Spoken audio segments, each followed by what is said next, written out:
What if that t-shirt you're wearing is sending a completely different message depending on who's looking at it? That's the huge question at the heart of this really fascinating study from the University of Gothenburg called Do You See What I See? And today, we're going to unpack its pretty surprising answers. So, this study kicks off with this quote from Oscar Wilde, and it's pretty provocative, right? It totally challenges what we're always told don't judge a book by its cover. But Wilde is basically saying, no, the appearance is the story. And if we're being really honest with ourselves, we all make snap judgments based on what people wear. And that brings us right to today. I mean, think about it. Thanks to these giant global fashion brands, you can walk into a store in Stockholm and a store in Shanghai and find the exact same jacket. Our clothes are becoming more and more similar all over the world.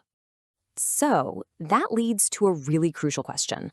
If our wardrobes are going global, does that mean our understanding of them is too? Are we all reading from the same style guide? Or are there these little hidden cultural dialects that we don't even notice? So how do we even begin to figure that out? Well, the researchers looked at the science of how different cultures communicate, which gave them a perfect framework to start decoding these differences. And this is where the study comes in. Researchers at the University of Gothenburg set up this really cool experiment. They took two groups of people, one from China, one from Sweden, and showed them the exact same photos of outfits, just to see how they'd read them. Now, why China and Sweden? Well, it's because they are at total opposite ends of the communication spectrum. China is what's known as a high context culture. That's where a ton of the meaning is unspoken. It just relies on everyone having the same shared context. Think of it like two twins who can finish each other's sentences. Sweden, on the other hand, is a low context culture, where you say what you mean directly and explicitly, kind of like two lawyers in a courtroom, making sure there's zero room for interpretation. And this diagram just illustrates that perfectly. You see, in low context cultures, all the meaning is right there on the surface, in the explicit message.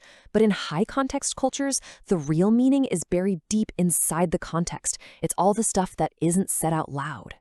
This chart just drives the point home. It's based on Hofstede's famous cultural dimensions, and just look at it.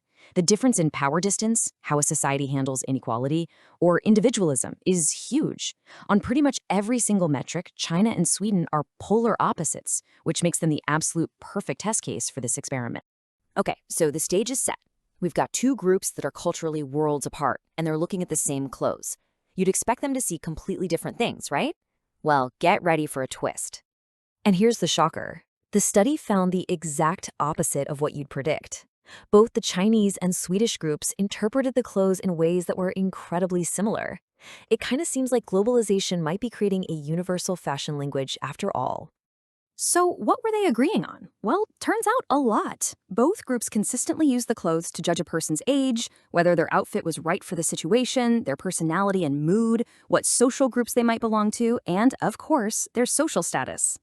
In fact, speaking of social status, there was one specific sport that both groups immediately linked to being wealthy. Any guesses? Yep, golf. Across two completely different cultures, that clean, preppy look associated with golf was an instant sign of money. And this quote from one of the Chinese participants just says it all. They saw an outfit with red and white and instantly thought, this one is rich, like those people who play golf. It seems that stereotype is truly a global phenomenon. Okay, so on the surface, it looks like they agree on almost everything. But that is not the whole story, not even close. When the researchers started digging a little deeper, they found this amazing hidden layer of cultural programming. See, it turns out the difference wasn't in what they were judging, but in how they got to those conclusions. The little details they focused on, that's what revealed their unique cultural software. This table breaks it down so well. For the Chinese group, color was all about emotion. Bright colors meant happy. For the Swedes, color was about fashion trends, status. Fit was a huge deal for the Chinese participants. It was about proportion and elegance, while the Swedes barely mentioned it. And hats? To the Swedes, they were a big statement about originality. For the Chinese group, not so much. Let's just zoom in on color for a second, because this is wild.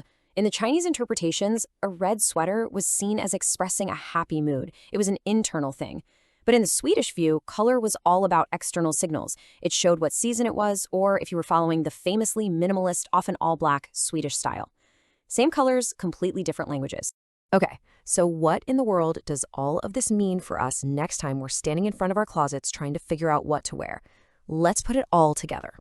The big takeaway is this fantastic analogy from the study.